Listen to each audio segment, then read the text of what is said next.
Hello everyone, I am Pooja Arora and today I am going to teach you chapter 6 of your book Vistas, which is titled as On the Face of It. On the Face of It is written by Susan Hill.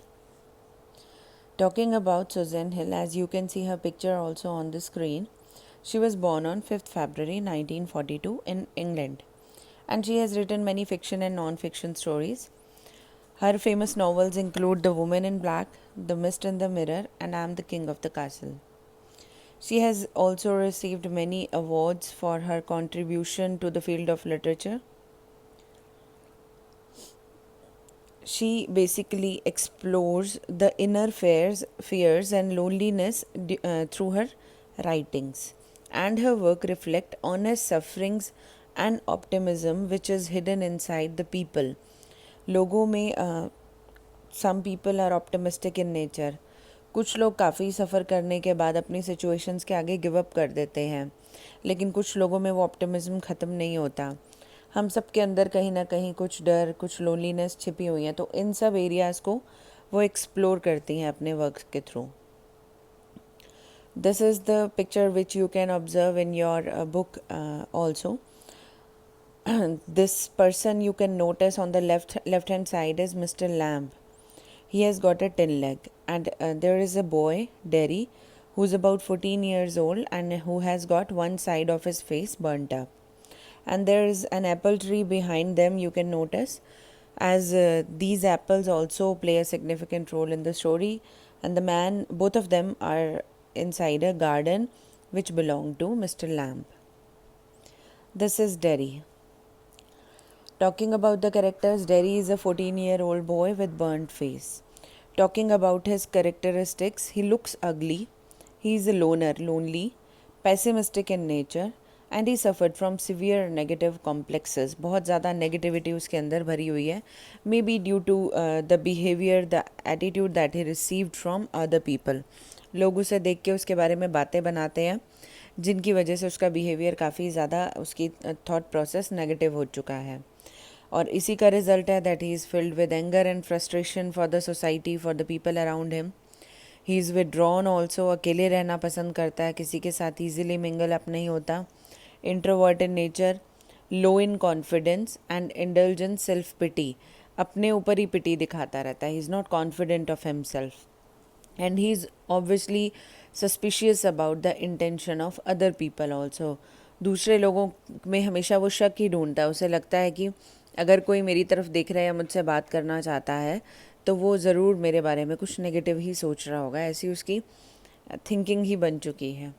Mister Lamb is an old man with a ten leg. He is also lonely just like dairy. He craved for company and acceptance, but unlike dairy, dairy को अकेले रहना पसंद है. He is withdrawn from society, but mister lamb हमेशा company के लिए crave करते हैं. उन्हें लोगों से मिलना पसंद है और वो एक्सेप्टेंस चाहते हैं. वो चाहते हैं कि सोसाइटी उन्हें एक्सेप्ट करे. He is jovial in nature, बहुत खुश मिजाज हैं, ऑप्टिमिस्टिक हैं. डेरी से बिल्कुल ही ऑपोजिट है उनके character traits. He is a lover of nature, इसीलिए नेचर के बीच में बैठना भी उन्हें पसंद है. He is very much social being, out going in nature, अपने आप से ही बात करना शुरू कर देते हैं. टॉलरेंट ऑल्सो, जल्दी से गुस्सा नहीं आता उन्हें. हेल्पफुल, सेंसिटिव, इंडिपेंडेंट है, अपने सभी काम वो खुद करते हैं. Despite having a tin leg, even वो स्टेयर्स पे चढ़ के, लैडर पे चढ़ के एप्पल्स भी खुद ही पिक करते हैं अपने. And in mind children calling him Lammy lamb, बच्चे अगर उन्हें लैमी लैम्ब कह के उनका मजाक उड़ाते हैं, उनका एक पैर ना होने का मजाक उड़ाते हैं, तो भी ही डजन माइंड इट. या फिर उनके गार्डन में आकर क्रैब एप्पल्स पिक करते हैं. He doesn't mind anything at all. There is Derry's mother also who has just a small role, बहुत थोड़ी सी रेफरेंस है उनकी इस स्टोरी में. Talking about the title of the story, कितना अप्रोप्रिएट है. It's an informal expression use to say that something seems to be good but this opinion may need to be change when you know more about it. ऐसा हमारे साथ होता है ना कि हम किसी चीज़ के बारे में जब सुनते हैं या किसी को देखते हैं तो देखते ही हम उसके बारे में एक अलग ओपिनियन बना लेते हैं, लेकिन जब उस इंसान से हम मिलते हैं, ज़्यादा इंटरेक्ट करते हैं, उसके बारे में जानते हैं, तो मोस्ट ऑफ द टाइम्स हमारा जो वो डिसीजन, जो हमारी परसेप्शन पहली बारी में बनी थी, वो बहुत बार गलत प्रूव होती है.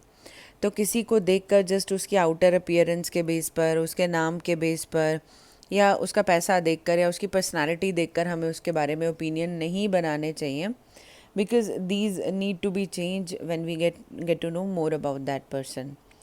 An individual may be quite different from what we think of him or what he or she may apparently appear to be at first glance. पहली बार दिखने में हर इंसान कुछ अलग ही दिखता है. There is the imperative need for us to view others by removing our glass of prejudice. तो हमने जो एक ग्लासेस पहने हुए हैं, चश्मा पहना हुआ है प्रेजुडिस का, हेट्रेड का, हियर से एंड डिसलाइक. हियर से बस कुछ भी किसी से भी सुन के उसको बिलीव करना, और डिसलाइक का. इन चश्मों को जब हम उतारेंगे और फिर किसी इंसान को देखेंगे तो हमें एक अलग ही इंसान नज़र आएगा. इसको हम जजमेंटल भी कह सकते हैं. जजमेंटल होना like whenever we meet a person for the first time, तभी हम उसके बारे में एक जजमेंट अपने माइंड में फ्रेम कर लेते हैं कि ये तो ऐसा ही होगा, but most of the time हमारे वो परसेप्शंस गलत प्रूव होती हैं. On the face of it mister Lamb appears to be mysterious, lonely, lame old fellow who lives in a big garden. पहली बार जब हम मिस्टर लैम्ब को देखते हैं तो वो ऐसे दिखते हैं, बट इन रियलिटी उनकी रियलिटी कुछ और ही है. He is very kind, generous, loving and altruistic in nature, जो डेरी भी बाद में रियलाइज़ करता है. Similarly, although Derry has an ugly looking scary face, he is a fine lad of 14 years old with a deep longing for love. Although Derry का face बहुत ज़्यादा scary है, बट वो बहुत ज़्यादा लविंग है, and he is in need of love also. There is nothing wrong with mister Lamb and Derry. दोनों के बारे में ही बात की जाए तो दोनों में ही कुछ गलत नहीं है. गलत है तो वो है लोगों का नज़रिया, जो उनके आसपास रहते हैं, वो लोग उन्हें कैसे ट्रीट करते हैं, उन्हें कैसे देखते हैं, उस नज़रिए में सारी गलती छिपी है. थीम इस स्टोरी के थ्रू ऑथर उन लोगों के बारे में हाईलाइट कर रही हैं हु सफ़र फ्रॉम डिसेबिलिटीज़. कुछ किसी भी तरह की फ़िज़िकल और मेंटल डिसेबिलिटी से जो लोग फेस करते हैं, सफ़र करते हैं, they must always look at the bright side of things and adapt reality of life bravely. उन लोगों को नीड है कि वो अपनी उन डिसेबिलिटीज़ को इग्नोर करें और लाइफ में बहुत सारी अच्छी चीज़ें हैं उनको देखें और रियलिटी ऑफ लाइफ को एक्सेप्ट करें, क्योंकि उनकी लाइफ की रियलिटी है, इसके बिना अब वो जी नहीं सकते हैं. तो why not accept it and then live life bravely. At the same time, the actual pain or inconvenience caused by a physical impairment is often much less than the sense of alienation faced by the person. Alienation is अकेलापन. अब उस impairment से ज़्यादा जो चीज़ लोगों को trouble करती है, डिसेबल लोगों को, वो है अकेलापन, क्योंकि सोसाइटी उन्हें अकेला छोड़ देती है, उनके साथ मिक्सअप नहीं होना चाहती, उनकी हेल्प नहीं करना चाहती. The disabled need support and acceptance and not our pity. The problem with the society is कि हम उनके साथ पिटी तो शो करते हैं, दया दिखाते हैं, सहानुभूति दिखाते हैं, लेकिन रियलिटी ये है कि उन्हें ना तो हमारी पिटी की नीड है, ना ही हमारी सिंपैथी की नीड है. What they need is our support and acceptance. उनके साथ हमें बिल्कुल नॉर्मल बिहेवियर करना है. The title is used to mean that something seems to be good and true, but that needs to be changed when you know more about it. That we have discussed earlier also. Talking about the summary of the story, since it's a drama and it might be difficult to teach drama vis-a-vis dialogue. जब पूरा proper dialogue की form में अगर आपको teach करना चाहूँ मैं, तो मिस्टर लैम्ब और डेरी दोनों के dialogue हैं, and it would be difficult to teach it that way. So why not study the chapter through the summary, through a prolonged summary, which almost covers every detail of the story. It's a fine day, बहुत अच्छा दिन है. Mister lamb अपने garden में बैठे हैं, बाहर बहुत अच्छा है, नेचुरल एटमॉस्फेयर है, ना ज़्यादा गर्मी है ना ठंड है, मोरोवर सितंबर का मंथ है. तो मिस्टर लैम्ब बाहर अपने गार्डन में या नेचर को इन्जॉय कर रहे हैं. He is an old man with a 10 leg and he leads a lonely life. ना तो उनके घर में उनके साथ कंपनी देने के लिए कोई है और ना ही उनसे मिलने के लिए कोई ज़्यादा आता है.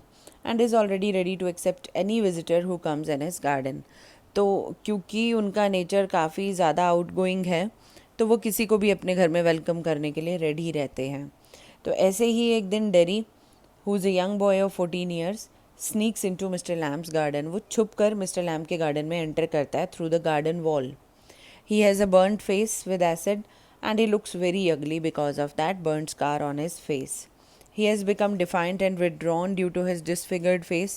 अपने face की वजह से ही वो काफ़ी ज़्यादा विड्रॉन भी है. He doesn't like to mix up with people. ज़्यादा लोगों से मिलना जुलना उसे पसंद नहीं है. And he doesn't want to face the world with his ugly and disfigured face. Derry climbs over the wall and cautiously walk through the long grass. Wall पे क्लाइम करने के बाद बहुत सावधानी से वो लॉन्ग ग्रास में से बहुत धीरे धीरे क्रॉस करता हुआ जा रहा है. बट कहीं उसके थोड़ा सा फुटस्टेप्स की आवाज़ आ रही है, जिनको ऑब्ज़र्व करते ही उस गार्डन के ओनर मिस्टर लैम उसे बुलाते हैं, उसे कुछ कह के सिग्नल करते हैं. And he is scared. उसने सोचा था, एंटिसिपेट किया था कि ये गार्डन बिल्कुल एम्प्टी होगा, क्योंकि उसमें लॉन्ग ग्रास थी. तो उसे लगा यहाँ कोई रहता नहीं होगा, इतनी बड़ी ग्रास है. तभी वो उसे अकेला समझकर उसके अंदर वॉल से क्लाइम करके आया था. बट जैसे ही उसने सुना कि कोई उसे पुकार रहा है, he gets scared first of all. Lamb asks him to tread carefully because the long grass is littered with wild apples dropped by wind. अब मिस्टर लैम ने उसे बुलाया था जस्ट टू कॉशन हिम कि ग्रास बहुत long है, तो उसके अंदर एप्पल पड़े हुए हैं जो शायद डेरी को नहीं दिखेंगे, तो वो उनके ऊपर पैर रखकर गिर सकता है. वो एप्पल विंडफॉल से नीचे गिर गए थे. Dairy is utterly confused as he has come there considering the place to be empty. Having been detected by Lamb, Derry panics and wants to go. अब मिस्टर लैम ने जब उसे ऑब्जर्व कर लिया तो डेरी बहुत ज़्यादा पैनिक हो जाता है और वो वहाँ से जाना चाहता है. Lamb asks him not to leave as he doesn't mind anybody is coming into his garden. लेकिन मिस्टर लैम्ब उसे अश्योर करते हैं कि उन्हें कोई फ़र्क नहीं पड़ता कि कौन उनके गार्डन में आया है, और वो उसे रोकते हैं. Actually he is in the need of company. उन्हें हमेशा ही कोई ना कोई चाहिए होता है बात करने के लिए, और ज़्यादा कोई उनके पास आता नहीं है. तो मिस्टर लैम समहाउ कोशिश कर रहे हैं कि डेरी रुक जाए, वहाँ से ना जाए. He keeps the gate always open. और शायद यही रीज़न है कि उनके गार्डन के गेट हमेशा खुले रहते हैं. He advises to enter through the gate rather than by climbing over the garden wall. और यही बात वो डेरी को कहते भी हैं कि तुम गेट से क्यों नहीं आए, why did you climb the garden wall. Lamb tells that all who come to his garden are welcome. थोड़ा सा डेरी इस बात पे कंसर्न भी हो जाता है और नाराज़ भी होता है मिस्टर लैम से कि आप मुझे अगर देख रहे थे तो तभी आपने मुझे क्यों नहीं रोका जब मैं गार्डन वॉल को क्लाइम करके आ रहा था. लैम्ब उसे कहते हैं मिस्टर डेरी को कि ये मेरा गार्डन, मेरा घर, मेरी हर चीज़ सभी के लिए ओपन है, and every one is welcome into my garden, into my house. But Derry says that he hasn't come to steal but he wants only to come into the garden. Derry जब ये कहता है कि मैं यहाँ कुछ चुराने नहीं आया हूँ, बस मैं सिर्फ इस गार्डन में थोड़ा टाइम स्पेंड करना चाहता था. He rather tells Derry not to afraid of anything, but Derry points out that the people are afraid of him because of his ugly and disfigured face. First of all, Mr. Lamb उसे comfort करने की कोशिश करते हैं ये कह के कि नहीं, यंग लैड स्टील. जो छोटे बच्चे होते हैं वो चोरी करते हैं, तुम तो काफ़ी बड़े हो. इस पॉइंट पर डेरी उनको अपनी एज बताता है that he is 14 years old. धीरे धीरे बातों में एक दूसरे के साथ वो कंफर्टेबल होते जाते हैं. डेरी को वो कंफर्ट करने की कोशिश करते हैं ये कहकर कि तुम डरो नहीं. बट डेरी कहता है कि मैं नहीं डरता किसी से, but people are afraid of me. जैसे ही वो मेरा अगली और डिसफिगर्ड फेस देखते हैं तो लोग मुझसे डर जाते हैं, मैं नहीं डरता किसी से. Derry further adds that he is afraid of himself when he sees his face in the mirror. In fact वो अपनी अगलीनेस को इतना ज़्यादा ग्लोरीफाई कर रहा है कि जब मैं अपने इस अगली फेस को, इस डिसफिगर्ड फेस को जो एसिड से बर्न हो गया था, जब मैं मिरर में देखता हूँ तो मैं खुद ही डर जाता हूँ, तो लोग तो डरेंगे ही. Lamb tries to console him. उसे कंसोलेशन देने की कोशिश करते हैं, उसे शांत करने की कोशिश करते हैं मिस्टर लैम, और उसे ये भी कहते हैं कि अब जो ये प्रॉब्लम है तुम्हारे साथ, it's going to be with you for the rest of your life. तो बेटर ऑप्शन ये है ना कि इन हार्श रियलिटीज़ को ब्रेवली फेस किया जाए. उनसे बार बार परेशान होने की बजाय उनको फेस करो. He tries to divert the view, और इसीलिए वो अपना बातों का व्यू भी डाइवर्ट करते हैं कि इस नेगेटिविटी के बारे में बात ना करके वो डेरी से बात करते हैं अपने गार्डन के फ्रूट्स के बारे में. But dairy keeps on talking about his अगली फेस. लेकिन डेरी शायद उससे कभी उसकी प्रॉब्लम के बारे में किसी ने बात ही नहीं की, और वो खुलकर बात करना चाहता है, तो वो बार बार मिस्टर लैम से अपने अगली फेस के बारे में ही बात करता रहता है. Lamb tries to make him understand that it is the inner beauty of a person that matters. हमारे अंदर जो छुपी हुई खूबसूरती है कि हमारा मन कितना अच्छा है, ये मैटर करता है, नॉट आर आउटर ब्यूटी. इस पर एम्फेसिस देते हैं और इसके लिए वो एक स्टोरी का भी रेफरेंस देते हैं which is title as beauty and the beast, जो हम सब ने सुनी है। इस स्टोरी में एक ब्यूटीफुल प्रिंसेस होती है और एक बीस्ट होता है, मॉन्स्टर होता है। तो मॉन्स्टर जब उस प्रिंसेस को मिलता है, उसको एक कर्स मिला हुआ होता है। वो एक्चुअल में रियलिटी में वो भी एक प्रिंस होता है, बट उसको किसी ने कर्स किया होता है जिससे वो मॉन्स्टर बन जाता है। और उसका वापस ठीक होने का एक ही तरीका होता है कि जब कोई उसे कंपैशनेटली किस करेगा। तो वो जब उस ब्यूटीफुल प्रिंसेस से मिलता है तो ब्यूटीफुल प्रिंसेस उसे किस करती हैं और वो वापस से प्रिंस बन जाता है, अपने रियल रूप में आ जाता है। तो उसकी जो प्रॉब्लम थी वो वहाँ पर सॉर्ट आउट हो जाती है। Beauty and the beast story का रेफरेंस यहाँ पर मिस्टर लैम्ब देते हैं। But dairy although he understands the story, but वो इस स्टोरी से अग्री नहीं करता। वो मिस्टर लैम्ब से कहता है कि बीस्ट के साथ तो ट्रांसफॉर्मेशन हो गई बिकॉज उसको प्रिंसेस ने किस किया, लेकिन मुझे कोई लव नहीं करेगा, nobody will love me ever. यहाँ पर वो अपनी मदर की भी रेफरेंस देता है कि even his mother kisses him on the other side of the face. तो वो ये कहता है कि और वैसे भी किसी के प्यार करने से, बड़ा होने पर, वो कितना भी बड़ा हो जाए, ये डिसफिगरेशन उसके साथ उसकी पूरी ज़िंदगी अब रहने वाली है। He tells Lamb that it is important to be handsome from outside also. और उसका व्यू पॉइंट ये है कि बाहर से भी सुंदर दिखना ज़रूरी है, क्योंकि दुनिया तो आपको देख कर ही पहचानती है। पहले देखती है, तब आपके बारे में वो, तब आपसे मिलती है या आपके इनर सेल्फ को जानने की कोशिश करती है। And he says that even his mother kisses him on the other side of his face. He says that he has to spend whole of his life with his half face. वो अपने face को half face refer कर रहा है।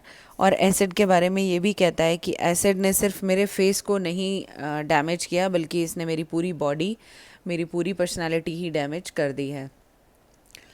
Mister lamb यहाँ पर point out करते हैं कि there is no difference between a flower plant and a weed. उसको थोड़ा शांत करने के लिए वो अपने गार्डन में एक वीड की तरफ सिग्नल करके डेरी से पूछते हैं, तुम्हें वहाँ क्या दिख रहा है? जिसका आंसर डेरी पहले रबिश देता है। जब और ज़्यादा क्लोजली देखने के लिए कहते हैं मिस्टर लैम, तो डेरी कहता है कि वो वीड है। Now weed is an unwanted plant which grows along side the main plant. और वो मेन प्लांट का नरिशमेंट लेता है। ऑल्दो उस पर कोई फ्लावर फ्रूट नहीं बेयर होता, इसलिए लोग उसको पसंद नहीं करते हैं। और गार्डन में, फील्ड्स में जैसे ही वीड ग्रो होने लगे, सबसे पहले उन्हें उखाड़ कर फेंक दिया जाता है। तो मिस्टर लैम यहाँ पर वीड और प्लांट का सिग्निफिकेंस देते हुए कहते हैं कि मुझे इन दोनों में कोई डिफरेंस नहीं लगता। दोनों ग्रीन है, दोनों ग्रोइंग है, दोनों के अंदर लाइफ है। तो क्यों हम एक को प्लांट कहते हैं और दूसरे को वीड कहते हैं? एक को तो इतनी केयर करते हैं, उसका ध्यान रखते हैं, और दूसरे को उखाड़ कर फेंक देते हैं। अपने गार्डन में वो कहते हैं कि मैंने एक एरिया प्लांट्स हर्ब्स के लिए अलग रखा हुआ है और दूसरा एरिया वहाँ सामने, वहाँ पर सिर्फ वीड्स ही ग्रो करती हैं। मे बी इस रेफरेंस के थ्रू वो ये कहना चाहते हैं कि plants are the people who are normal in outer appearance. जो दिखने में बिल्कुल नॉर्मल है वो प्लांट की तरह हैं, तो उनको सभी केयर करते हैं, सब उनको चाहते हैं। और वीड में भी वो अपने जैसे डिसफिगर्ड लोगों की बात कर रहे हैं जो हैंडीकैप हैं, कि उन्हें वीड समझकर इग्नोर कर दिया जाता है। सोसाइटी उनकी तरफ ज़्यादा ध्यान नहीं देती। ऑल्दो वो भी तो ग्रोइंग है, उनमें भी तो लाइफ है, उनमें भी तो इमोशंस हैं। Dairy remarks that mister lamb can put on trousers and cover up his tin leg. जब मिस्टर लैम्ब उसे अपनी टिन लेग दिखाते हैं, और आगे फर्दर ये डिस्कशन होता है that he lost his leg in a war, and this war maybe Susan Hill refers to the second world war here. Second world war में उनकी ये लेग ब्लो ऑफ हो गई थी, and that's why he has a tin leg with him. Story भी setup somewhere around 1975 में setup की गई है, इंग्लैंड में है ये स्टोरी। तो डेरी उन्हें कहता है कि अगर आपकी लेग नहीं है तो एटलीस्ट आप ट्राउज़र पहन के उसे कवर कर सकते हैं और लोग आपको स्टेयर नहीं करेंगे। तो मिस्टर लैम कहते हैं कि इससे क्या फ़र्क पड़ता है, अगर मैं कवर कर भी लूँ या ना भी करूँ, तो लोग थोड़ी देर के लिए स्टेयर करेंगे और अल्टीमेटली स्टेयर करके खुद ही थक जाएंगे और कुछ और देखने लगेंगे। लेकिन डेरी को लगता है कि उसे देखकर लोग नहीं थकते और स्टेयर करते रहते हैं। He then reminds Derry of a fairy tale of Beauty and the Beast, in which the princess kisses the beast, who in turn changes into a handsome prince. We have discussed this earlier also. तो this makes dairy understand that ugliness is only skin deep. अब dairy को समझ में आता है कि जो ugliness है या ब्यूटी है वो स्किन डीप है, मन में होती है. अगर आपका मन अच्छा है तो आप पूरे अच्छे हैं, और आपका मन बुरा है तो आप कितने भी खूबसूरत क्यों ना हो, आप एक बुरे इंसान हैं. A man is not what he looks like but what he really is. Handsome is that handsome does. Means handsome वो है जो अच्छे काम करता है. The story is to inspire Derry and he should not care for his burnt face. Mister Lamb उसे यही समझाना चाहते हैं कि अपने burnt face को इग्नोर करो. But Derry tells that people stare at his face and they are afraid of him. जो चीज़ उसे काफ़ी बॉदर करती है. Now it's an irony that some people accidentally get these kind of deformities in them. कुछ लोग by birth deformed होते हैं, कुछ लोगों में किसी एक्सीडेंट के बाद में कोई डिफॉर्मिटी आ जाती है. But the irony of the society is कि कुछ particular section of the society के साथ कुछ लोग ये क्राइम कमिट करते हैं. For example the acid victims, जिनके साथ बहुत बुरा होता है जस्ट बिकॉज वो किसी बात के लिए हाँ नहीं करते हैं. And it's specially the female gender. तो मेल जेंडर अपनी पावर, अपनी स्ट्रेंथ दिखाने के लिए एसिड का यूज़ करके उन्हें बर्न कर देते हैं. और एसिड विक्टिम्स कैसी प्रॉब्लम्स, कैसी लाइफ सरवाइव करते हैं उसके बाद में we can not even imagine. तो एक नेचर ने किसी के साथ ऐसा बुरा किया तो वो फिर भी इंसान अपने आप को संभाल कर आगे बढ़ सकता है. But if a person knowingly does these kind of things with other person, it is unacceptable और इनह्यूमन बिहेवियर होता है बहुत. तो ऐसे लोगों के साथ भी हमें कैसा बिहेव करना है, we are going to learn from this story. कि किसी भी तरह से फिज़िकली डिफॉर्म्ड और मेंटली डिफॉर्म्ड पर्सनस के साथ हमें कैसा बिहेव करना है, we have to learn it. Derry further tells Mr. Lamb that women talk of his ugly face. लोग उसे देखकर बहुत बुरी बुरी बातें बनाते हैं उसके अगली फेस के बारे में. वो उसे देखकर ऐसे कमेंट पास करते हैं कि इस फेस को तो एक मदर के अलावा कोई प्यार कर ही नहीं सकता. और मिस्टर लैम्ब को वो बताता है कि उसने और भी बहुत सारी बातें सुनी हैं. बट मिस्टर लैम्ब उसे समझाते हैं कि the best thing is to keep his ears shut. Best possible solution यही है कि ऐसे लोगों को देखकर अपने कान बंद कर लो, उनकी नेगेटिव और बुरी बातें मत सुनो, उनकी तरफ कोई अटेंशन मत पे करो. क्योंकि ऐसे लोग मे बी अटेंशन सीकर होते हैं और जो नेगेटिविटी ही स्प्रेड करना जानते हैं. तो इट्स बेटर कि आप उनसे डिस्टेंस मेंटेन करें और अपने पीस ऑफ माइंड को डिस्टर्ब ना करें. फिर मिस्टर लैम्ब अपने गार्डन में बीज़ के बारे में बात करने लगते हैं. उन्होंने बीज़ को भी टेंड किया है, पाला हुआ है अपने गार्डन में. वो कहते हैं कि बीज़ का जो साउंड है बजिंग, कुछ लोगों को पसंद होता है बीज़ की बजिंग सुनना, लेकिन कुछ लोग उसे हेट करते हैं. अब इसका मतलब ये थोड़ी है कि बीज़ बजिंग करना ही बंद कर देंगी. वो तो उनका अपना साउंड है, वो अपने इन्जॉयमेंट के लिए, अपनी खुशी के लिए वो साउंड निकालती हैं. तो उन्हें इस चीज़ से कोई बॉदरेशन नहीं है कि किसी को उनकी आवाज़ पसंद है या नहीं है. मिस्टर लैम्ब अपने बारे में बताते हैं कि उन्हें बीज़ का ये स्वीट साउंड म्यूज़िक की तरह लगता है, कि उसे सुनते सुनते धीरे धीरे उन्हें लगता है कि वो म्यूज़िक प्ले कर रही हैं bees. It's only the difference of attitude. नज़रिए का ही डिफरेंस है. किसी को ग्लास आधा खाली दिखता है, किसी को आधा भरा हुआ दिखता है. तो why shouldn't we adopt a positive attitude towards life. Derry tells that people stare at his face so he avoids them. But Mr. Lamb tells that keeping alone is not a fine thing. अब dairy को लगता है कि लोग क्योंकि मुझे देख के कमेंट पास करते हैं तो मैं अकेले रहना पसंद करता हूँ, मैं लोगों से मिक्सअप ही नहीं होता. लेकिन मिस्टर लैम कहते हैं कि अकेले रहना कोई सल्यूशन थोड़े ही है, कभी ना कभी तो तुम उन्हें कन्फ्रंट करोगे ही, and it's not a fine thing also. फिर वो एक स्टोरी सुनाते हैं एक पर्सन के बारे में which is quite interesting also. कि एक आदमी होता है and he was always afraid. हर समय हर चीज़ से वो डरता है. कभी उसे डर लगता है कि अगर मैं घर से बाहर निकलूँगा तो कोई बस या कोई व्हीकल मेरे ऊपर रन ओवर ना कर दे, मेरे ऊपर ना चढ़ जाए, मेरा एक्सीडेंट ना हो जाए, मैं मर ना जाऊँ. कभी उसे डर लगता है कि वो बाहर निकलेगा तो ही वुड गेट इन्फेक्टेड. कोई आसपास चलते हुए लोग कोई डेडली जर्म्स ना उसके अंदर पास ऑन कर दें. मीटिंग विद सम एक्सीडेंट, या फिर कभी वो बनाना पील पे स्लिप हो गया तो लोग उस पर हंसेंगे, या किसी लड़की ने प्यार करके उसे धोखा दे दिया तो इस टाइप के बहुत सारी नेगेटिविटी होती है उसकी लाइफ में. तो वो करता क्या है, वो अपने आप को एक रूम में लॉक कर लेता है और उसे लगता है कि अब मैं अकेला रहूँगा तो शांति रहेगी मेरे दिमाग में, मुझे किसी चीज़ से कोई डर नहीं है and I am safe here. उसके साथ होता क्या है, आयरॉनिकल है बहुत जो उसके साथ होता है। He was once one day sitting in his bed only, अपने बेड पर ही लेटा हुआ था, जब एक पिक्चर छत पर जो उसने दीवार पर टांगी हुई थी वो उसके सर पर गिरती है और वो मर जाता है। तो कहने का मतलब ये है कि वी आरंट सेफ एनीवेयर। हम दुनिया से बचकर एक कमरे में अपने आप को बंद करके नहीं जी सकते हैं। The best option is to confront the people and learn to live with them, learn to live among them.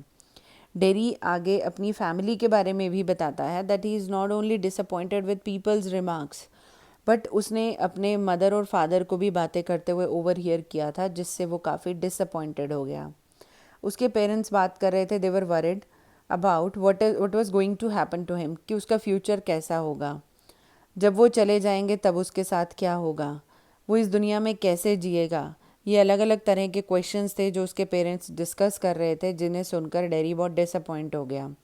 But Mr Lam ने उससे एग्री नहीं किया और उसे एनकरेज किया कि तुम्हारे अंदर ऐसी क्या कमी है, तुम्हारे पास 2 आर्म्स, 2 लेग्स, 2 आइज़, 2 ईयर्स, एक टंग और एक ब्रेन है जो किसी भी नॉर्मल इंसान के पास होता है।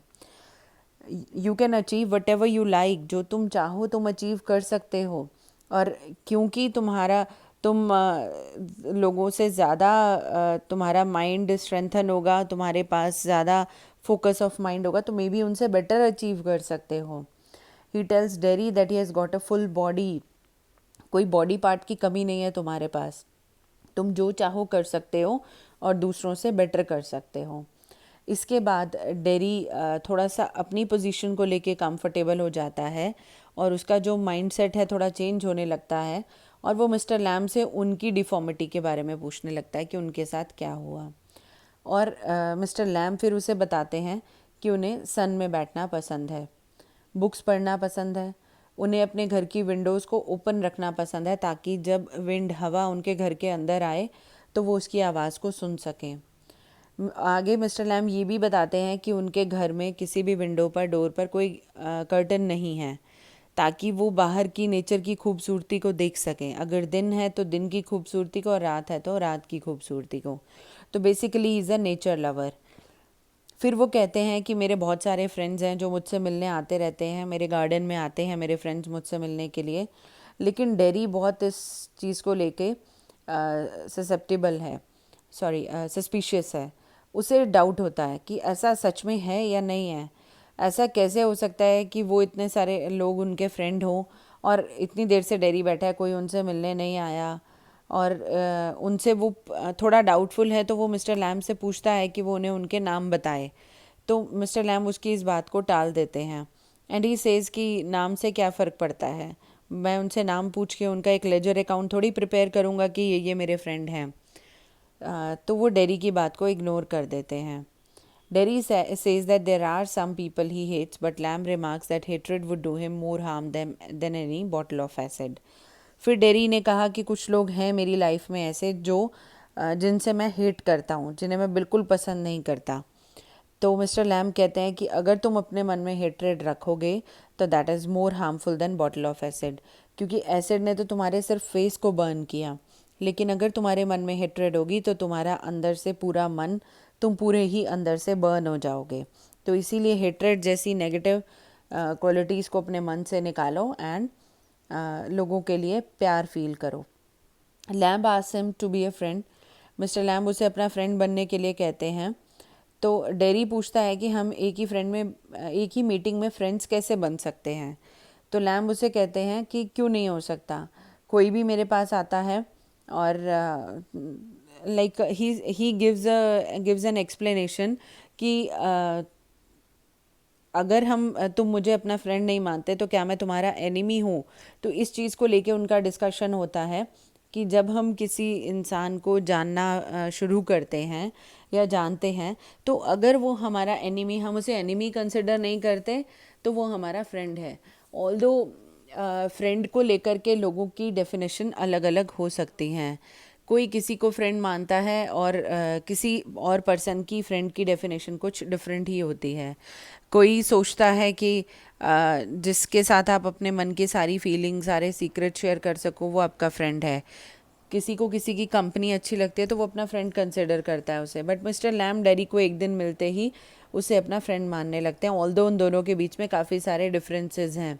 मिस्टर लैम काफ़ी ओल्ड हैं, डेरी यंग है, और मे बी पता नहीं उनका इतना व्यू पॉइंट भी डिफरेंट है तो वो कभी फ्रेंड बन पाए या ना बन पाए, बट मिस्टर लैम डेरी को अपना फ्रेंड कंसिडर करते हैं और उसे इनवाइट करते हैं कि whenever he likes he was welcome at his home. Derry thinks to help him. Mister Lamb आगे अपना प्लानिंग बताते हैं कि अब वो क्रैब एप्पल्स पिक करने वाले हैं लैडर पर चढ़कर, और डेरी उन्हें हेल्प करना चाहता है। लेकिन मिस्टर लैम्ब को वो थोड़ा सा चिढ़ाने लगता है और उनसे पूछता है कि आपकी तो एक ही लेग है, आप लैडर से गिर गए और मर गए तो आपका क्या होगा? कोई आपकी हेल्प के लिए नहीं आएगा और आप अकेले ही मर जाओगे। ये एक ऐसा सीन है जहाँ पर थोड़ा सा डेरी को फ्यूचर को लेके कुछ अपने माइंड में ऐसी थिंकिंग आ रही है कि ऐसा मिस्टर लैम के साथ हो सकता है, which ironically proves true at the end. Derry के मन में जो ये अप्रीहेंशन है कि मिस्टर लैम सीढ़ी से गिर जाएंगे और मर जाएंगे और कोई उन्हें बचाने नहीं आएगा, किसी को उनके बारे में पता नहीं चलेगा, ये एंड में ट्रू प्रूव होता है। In fact mister Lamb is a loner, उनके साथ भी कोई मिलने नहीं आता है, कोई उनका फ्रेंड नहीं है। Although he wants people to be friend him, लेकिन कोई भी उनका फ्रेंड बनता नहीं है, कोई उनके साथ टाइम स्पेंड करने के लिए नहीं आता। तो डेरी की जो ये एंटिसिपेशन है ये एंड में ट्रू भी प्रूव होती है। डेरी उन्हें ऑफ़र करता है कि मैं आपकी हेल्प के लिए तैयार हूँ, बट मैं अपनी मदर को इन्फॉर्म करके आता हूँ। ऑल्दो इस चीज़ को लेकर मिस्टर लैम थोड़ा वरिड होते हैं कि वो अगर एक बार घर जाएगा तो वो वापस नहीं आएगा क्योंकि उसकी मदर उसे नहीं आने देंगी। And it proves true in the last scene also. जैसे ही वो घर जाता है उसकी मदर उसे आने नहीं देती हैं, बहुत रोकती हैं, क्योंकि बहुत से लोगों ने मिस्टर लैम के बारे में कुछ उल्टी सीधी बातें उसकी मदर ने सुनी होती हैं, तो मदर मना करती हैं उसे जाने से। बट डेरी अपनी मदर को डिफाई करके भागता हुआ मिस्टर लैम के पास आता है। Lamb doubts if you would come back. Lamb के मन में तो डाउट है कि वो आएगा या नहीं, बट डेरी अपनी मदर से लड़कर वापस आता है। Dairy goes back to his house and tells everything to his mother. Dairy says that he wants to go there, sit and listen to things and look. वो अपनी मदर को भी मिस्टर लैम का ही व्यू पॉइंट समझाता है कि मैं mister Lamb के पास जाऊंगा, बैठूंगा, चीज़ों को देखूंगा, सुनूंगा और उन्हें समझूंगा। मिस्टर लैम ने उसे ऐसी बातें सिखाई होती हैं जो आज तक उसे किसी ने नहीं कही। मदर उसे रोकती हैं बट वो नहीं मानता।